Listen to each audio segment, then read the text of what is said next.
Zoomorfik sembollerin Aral bölgesi Erken Saka kabilelerinin arkeolojik alanlarındaki yansıması kurt örneği üzerinden oluşturmaktadır. Şimdi bu tebliği sunmak üzere Sayın Doktor Yusufov Ahmet Can'ı davet ediyorum. Assalamu alaikum. Yana bir bar. Afiyeting.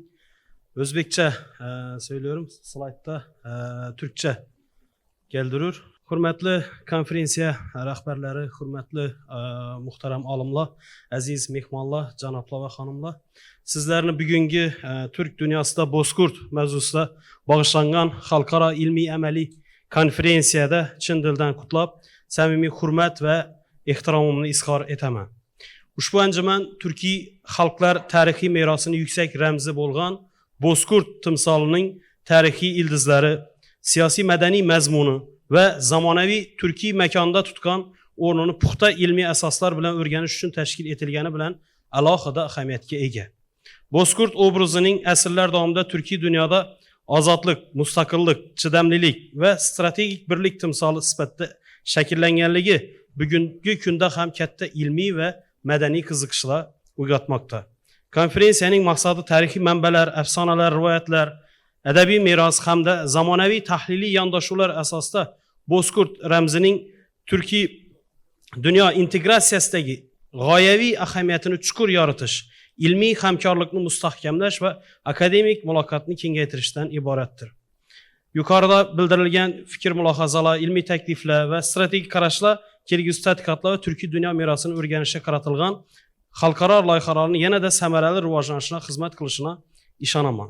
Bilamizki 1937-yilda boshlangan Tolstoy boshchiligidagi Xorazm ekspeditsiyasining janubiy Aral bo'yi hududlari, Xorazm vohasi 1946-yildan boshlangan Sirdaryo havzasi hududlarida, ya'ni geografiya fanida Sharqiy Aral bo'yi deb ataladigan ulkan hududlarda o'troq va ko'chmanchi xalqlarni Neolit davri, Bronza davri, ilk temir asri hamda antik davrga oid ko'pdan ko'p yodgorliklarda olib borilgan tadqiqotlar, xususan Uygarak, Sakarchaka va Janubiy Tagisken yodgorliklaridan olingan zoomorf belgilari asosida ilk sak qabilalarining tarixini, madaniyati, dini, xo'jaligining rivojlanish bosqichlari ko'rib chiqiladi.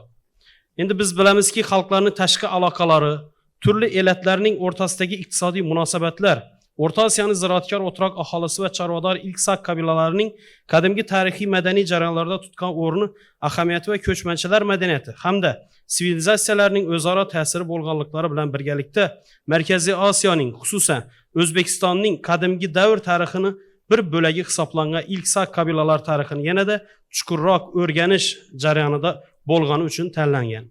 Aynan Orol bo'yi hududlarida faol taraqqiy topgan cho'ponlar jamoalari hamda chorvachilik, dehqonchilik, xo'jalik shakllarini asoslangan ilk ko'chmanchi chorvachilik vujudga kelishidan ilgari bronza davrida paydo bo'lganligi va shu davrda Orol bo'yi qabilalarida O'rta Osiyoda o'zga dehqonchilik viloyatlari va qadimiy sivilizatsiya markazlari bilan o'zaro iqtisodiy madaniy aloqalarning tarixiy sharoitida rivojlanganligini ko'rishimiz mumkin. Endi biz maqolamizda aynan Uygarak, Sakarchaka va Janubiy Tagiskendan olingan moddiy eşyalarını tahlil qilib, zoomorfik belgilerini görüp çıktık ve bu belgiler yanında aynen Bozkurt timsolini izledik, kıdırdık ve bunu ma'lum ma'noda tapıp görsatib berdik deb o'ylayman. Umuman Sharqiy Aral dengizi mintaqasidagi joylarning o'zina xos xususiyati shundaki, aynan bu mintaqani erta temir davri da geçken bronza davrini davomi hisoblanadi ve Uygarak ve Tagisken materiallarını tahlil qilish shuni ko'rsatadiki, zoomorfik bezakli buyumlar har bir dafn marosimida mavjud emas. Aynan buni arxeologlar Vishnevskaya, Tina, Yablonskilar aynan qabristonlar tevarak atrofidagi aholi tomonidan talon-taroj qilinganini ta'kidlab o'tadilar.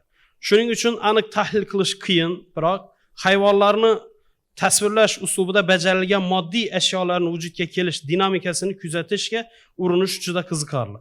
Endi qadimgi san'at asarlari saqlanib qolgan buyumlarning oz qismi ilk sak qabilalarining aristokratiyasiga tegishli ekanligini ko'rish mumkin. Hayvon tasvirlari orasida qushlar va mushuklar eng ko'p uchraydi. Sayg'oq va ot shaklidagi buyumlar ham topilgan. Ayiqlar, bo'rilar, kiyiklar, arkar, yovvoyi cho'chqa va tuya tasvirlari kamdan kam uchraydigan topilmalarda ko'riladi. Shunisi e'tiborga loyiqki, qush tasviri tegishli materiallarda topilmagan va uygerekda ot va sayg'oqning birorta ham tasviri qayd etilmagan. Shu bilan birga zoomorfik bezatilgan buyumlarning aksariyati ot jihozlaridan olingan. Bunday topilmalar Orol bo'yi ilk sak qabilalarining qadimiy tasviriy san'atlarida ot, arslon, sher, bo'ri, echki, kiyik, quyon kabi hayvonlarning har xil ko'rinishdagi suratlarini boshqa o'rganilgan yodgorliklarda ham kamdan kam uchraydi. Judayam kam va yaxshi saqlanmagan bo'lsa-da, o'zlariga yondosh yashagan yirtqich hayvonlar va qushlar tasvirlarini mavjudligini ko'rishimiz mumkin. Qadimga ilk saqlar o'z pahlavonlari, qabila sardorlari, xokonlari jangda qahramonlik ko'rsatishsa, kuch-qudrat, bahodirlik ramzi sifatida ulug'lashgan. İlk saqlar madaniyatida bo'ri timsoli alohida e'tibor berilgan. Bo'ri timsoli jangchilar va mifologiya bilan bog'liq o'zgacha ahamiyat kasb etadi. Yolg'iz yetakchi jangchi, urug'ning mifologik ajdodining ramzi bo'lib xizmat qilgan. İlk saqlar o'zlarining harbiy ittifoqlarida bo'rilar bilan bog'lagan bo'lishi mumkin. Bu yerda yosh jangchilar bo'rilar to'dasi sifatida qabul qilingan. Bo'ri jangchilarining tasvirlari skif san'atida ham uchraydi. Bo'ri ajdarxoni o'ldirmoqda tarzında görüşümüz mümkün. E'tiborlaringiz uchun rahmat. Salomat bo'ling.